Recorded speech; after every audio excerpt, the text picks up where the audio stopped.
រឿងសាងខព្រានគុណនៃការធ្វើទានចំពោះបញ្ញខេត្តដ៏ប្រសើរក្រុងពារាណសីកាលពីដើមឈ្មោះថាមោលិនីលំដាប់នោះព្រះពោធិសត្វកើតជាព្រានឈ្មោះសង្ខៈក្នុងនគរមោលិនីបានធ្វើដំណើរទៅជួញដោយនាវាក៏ស្រាប់តែឃើញព្រះបច្ចេកពុទ្ធមួយអង្គកំពុងនិមន្តកាត់ដីខ្សាច់ប្រកបដោយរងើកភ្លើងក្នុងទីមានខ្យល់និងកម្ដៅដ៏ខូខើក្រៃពេកមានចិត្តជ្រះថ្លាជាបញ្ញខេត្តរបស់អញមកដល់ហើយទើបយកស្បែកជើងនិងឆាត់មកប្រគេនហើយត្រឡប់ទៅទូកវិញថ្ងៃទី7នាវាគាត់ក៏បានបែកកណ្ដាលសមុទ្រព្រះពោធិសត្វនិងអ្នកបម្រើម្នាក់ស៊ីស្ករនិងសពៈដរាបដល់ឆ្អែតរៀងខ្លួនក៏ឡើងទៅលើចុងក្តោងលោតបានប្រមាណទី1ឧសភៈក៏ធ្លាក់ចុះក្នុងសមុទ្រនោះហើរឆ្លងទៅព្រះពោធិសត្វហើរឆ្លងយ៉ាងនេះអស់7ថ្ងៃពេលនោះទេពធីតាឈ្មោះមនីខេមឡាជាអាណាព្យាបាលសមុទ្រមានបំណងនឹងស្រង់ព្រះពោធិសត្វក៏និមិត្តទូកជាវិការៈកៅដ៏ពេញទៅដោយកៅ7ប្រការហើយស្រង់ព្រះពោធិសត្វដាក់លើទូកនោះតែនាងមិនអាសូរដល់ឧបថាព្រះពោធិសត្វសោះឡើយព្រះពោធិសត្វក៏បានឲ្យចំណែកបុណ្យដែលខ្លួនបានធ្វើដល់បរិសនោះក៏បានអនុមោទនានៅចំណែកបុណ្យនោះទេពធីតាក៏ស្រង់បរិសនោះដាក់លើទូកទៀតហើយនាំទូកទៅកាន់ក្រុងមោលិនីក៏ឲ្យនៅទ្រព្យសម្បត្តិដល់ព្រះពោធិសត្វទាំងអស់ហើយវិលវឹងមកវិញរឿងនេះក៏បានបញ្ចប់តែប៉ុណ្ណេះសូមអរគុណរឿងសមុទ្រទេវតា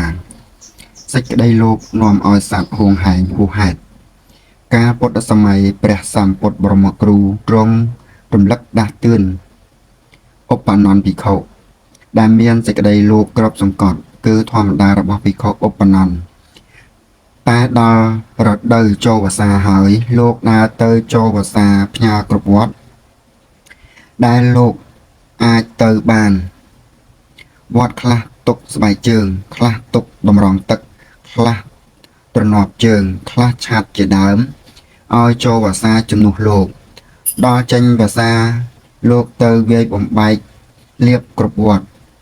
ដែលលោកបានទុករបស់ទាំងនោះដឹកទាំងរទេះយកមកប្រមូលទុកក្នុងកុដិរបស់លោកពួកភិក្ខុទាំងឡាយត្រន់ចិត្តនាំគ្នាទូលព្រះសម្ពុទ្ធតាមដំណើររឿងព្រះអង្គទ្រង់ប្រជុំសង្ឃហើយហៅឧបនន្តមករំលឹកតាមលំនាំព្រះពុទ្ធពីបុរាណទើបនាំអតីតនិទានមកសម្ដែងថាភិក្ខុឧបនន្តនេះមិនមែនចង់បានឥតរបបតែក្នុងជាតិនេះទេកាលពីដើមក៏ដូចនេះដែរពីព្រេងនាយយូរហើយព្រះពោធិសត្វកើតជាសមុទ្រទេវតាថែរក្សាមហាសមុទ្រកាលនោះមានក្អែកទឹកមួយនៅអាស្រ័យនឹងសមុទ្រនោះជាសត្វមានសេចក្តីលោភច្រើនមួយថ្ងៃហើរមុជងើបក្នុងទឹកសមុទ្រស្រែកប្រាប់ត្រីទាំងឡាយកុំឲ្យផឹកទឹកច្រើនក្រែងអស់ទឹកសមុទ្រដោយសេចក្តីហួងហែងហួសហេតុនេះសមុទ្រទេវតាត្រន់ចិត្តពេកស្ដីតេះដៀលឲ្យក្អែកទឹកនោះថា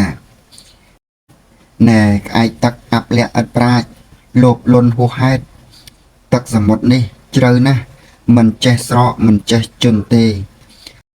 សូម្បីហូរចាក់ទៅទីទំនាបច្រើនយ៉ាងណាក៏មិនអស់ដែរយើងនៅថែរក្សាសមុទ្រមកយូរហើយមិនដែលឃើញអ្នកណាលោភហួងហែងហួសហេតុដូច្នេះទេតេះដៀលហើយនិមិត្តខ្លួនយ៉ាងធំដេញក្អែកទឹកនោះឲ្យរត់បាត់ទៅប្រជុំចិត្តដកក្អែកទឹកក្នុងកាលនោះគឺភិក្ខុឧបនន្តសមុទ្រទេវតាគឺតថាគតនេះឯងរឿងនេះក៏បានបញ្ចប់តែប៉ុណ្ណេះសូមអរគុណរឿងប្រែតញីស៊ីខ្ទុះឈាមទោះប្រមាថមើលងាយទានរបស់ជនដតី សម័យពុទ្ធកាលមានភិក្ខុ12អង្គរៀនយក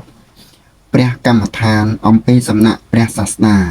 ហើយនាំគ្នាចូលទៅក្នុងព្រៃរកទីស្ងាត់ក៏បានទៅដល់ព្រៃរបស់មួយក្បែរក្រុងសាវត្ថីកាលនោះជាងដំបាន18នាក់នៅក្នុងក្រុងសាវត្ថីនោះបានដឹងថាមានភិក្ខុ12អង្គទៅគង់នៅក្នុងព្រៃរបស់ចិត្តលំនៅខ្លួន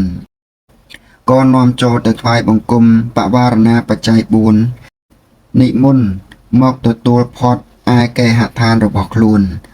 ជាងដំបានជាធំទទួលយកភិក្ខុ2អង្គក្រៅពីនោះជាងដំបានម្នាក់យកភិក្ខុ1អង្គទៅប្រគេនចង្ហាន់ឯផ្ទះរៀងៗខ្លួនហើយនិមន្តឲ្យចាំវសានៅទីនោះចំណែកភរិយាជាងដំបានជាធំនោះជាស្ត្រីមច្ឆាទិដ្ឋិមិនជ្រះថ្លានឹងភិក្ខុសង្ឃសោះជាងដំបានខឹងក៏យកប្អូនស្រីនៃភរិយានោះមកធ្វើជាភរិយាប្រគល់ទ្រព្យសម្បត្តិឲ្យជាធំនៅក្នុងផ្ទះនាំគ្នាធ្វើទានប្រគេនចីវរជាដើមដល់ភិក្ខុសង្ឃលុះធ្វើទានហើយភរិយាមច្ឆាទិដ្ឋិនោះនិយាយប្រមាថមើលងាយទានដែលស្វាមីបានធ្វើថាបាយទឹកដែលអ្នកឲ្យភិក្ខុសង្ឃឆាន់នឹងឲ្យផលបុណ្យដល់អ្នកជាលាមកផ្ទុះឈាមអាជីវរដែលអ្នកប្រគេនលោកនោះឲ្យផលជាភ្លើងឆេះស្រោបកាយអ្នកជាប្រកបសង្ខេបសេចក្តីតែប៉ុណ្ណេះដល់នាងភរិយាមច្ឆាទិដ្ឋិនោះស្លាប់ទៅកើតជាប្រេតញីនៅក្បែរព្រៃធំមួយឯជាងដំបានជាប្តីនាងមច្ឆាទិដ្ឋិនោះស្លាប់ទៅបានទៅកើតជារុក្ខទេវតាមានស័ក្តិធំនៅអាស្រ័យលើដើមឈើក្នុងព្រៃធំនោះគួរឲ្យអស្ចារ្យណាស់ប្រេតញីនោះតាំងពីកើតឡើងពុំដែលបានចំណីអាហារស៊ីបានផឹកទឹកនិងសម្ពុតស្លៀកម្ដងសោះទទួលទុកវេទនារោគព្រៀបគ្មានចេះតែដើររកព្រៃស្រែកធ្ងររកចំណីអាហារក៏បានទៅជួបនឹងរុក្ខទេវតាជាស្វាមីពីជាតិមុននោះស្រែកសុំបាយទឹកស៊ីផឹករុក្ខទេវតាក៏យកចំណីអាហារទឹកមកឲ្យស៊ីប្រេតញីនោះគ្រាន់តែដាក់ដល់មាត់ក៏คล้ายទៅជាលាមកខ្ទុះឈាមមើលទៅខ្លួនអាក្រាតទៅទេមានសេចក្តីអ៊ីនខ្មាស់ស្រែកសុំសម្ពុតទៀតរុក្ខទេវតាយកសម្ពុតទឹកមកឲ្យប្រែតទទួលយកទៅក្រោបដណ្ដប់ក៏คล้ายទៅជាភ្លើងឆេះសន្ធោសន្ធៅប្រកាច់ស្រែកទួញទាល់តែរលាយសម្ពុតនោះចោលចេញទទួលតែសេចក្តីទុក្ខបែបនេះជាយូរខែយូរឆ្នាំក្នុងថ្ងៃមួយមានភិក្ខុមួយអង្គចេញវសាហើយចង់ទៅថ្វាយបង្គំព្រះបរមគ្រូក៏សុំដោយសារជាមួយឈ្មោះរតេះទៅក្រុងសាវត្ថីទៅដល់ក្បែរព្រៃធំនោះដាក់រតេះឈប់សម្រាកភិក្ខុក៏ចូលទៅក្នុងព្រៃក្រាលសង្ឃដីសង្ឃក្រោមម្លប់ឈើមួយពួកឈ្មោះរតេះដល់ពេលចេញដំណើរទៅទៀតរកភិក្ខុនោះមិនឃើញក៏បរតេះទៅហួសដល់ល្ងាចភិក្ខុនោះភ្ញាក់ឡើងរកឈ្មោះរតេះមិនឃើញចេះតែដើរតាមកន្លងទៅដល់ពេលយប់ងងឹតមើលកន្លងរតេះមិនឃើញក៏វង្វេងចូលទៅក្នុងព្រៃជ្រៅរុក្ខទេវតាឃើញភិក្ខុនោះក៏ចុះពីចុងឈើបង្ហាញខ្លួនឲ្យភិក្ខុឃើញនាំលោកទៅក្បែរគល់ឈើនិមិត្តជាប្រាសាទនិមិត្តឲ្យស្រង់ទឹករៀបកន្លែងប្រគេនសង្ឃដល់ព្រឹកប្រគេនចង្ហាន់ឆាន់ទៀតលុះឆាន់ហើយស្រាប់តែប្រេតញីនោះទៅសុំអាហារចំណីទេវតានោះទៀតទេវតាឲ្យស៊ីដូចមុនចំណីអាហារคล้ายទៅជា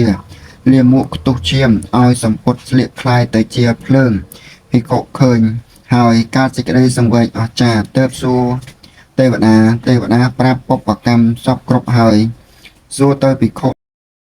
ខុនោះវិញថាធ្វើដូចម្ដេចទើបប្រែតនោះបានស៊ីចំណីបានស្លៀកសម្ពុតកើតភិក្ខុនោះប្រាប់ថាឲ្យយកចំណីអាហារសម្ពុតទៅប្រគេនដល់សង្ឃហើយឧទ្ទិសផលឲ្យទៅបានរុក្ខទេវតាក៏យកសម្ពុតចំណីអាហារនាំបង្ហាញផ្លូវភិក្ខុនោះទៅវត្តចិត្តពុនទៅប្រគេនព្រះសង្ឃមានព្រះពុទ្ធជាប្រធានហើយឧទ្ទិសផលឲ្យប្រែតញីនោះប្រែតញីក៏បានស៊ីចំណីអាហារស្លៀកពាក់ រួចកម្មពៀคล้ายខ្លួនទៅជារុក្ខទេពធីតាក្នុងវេលានោះហងរឿងនេះក៏បានបញ្ចប់តែប៉ុណ្ណាសូមអរគុណ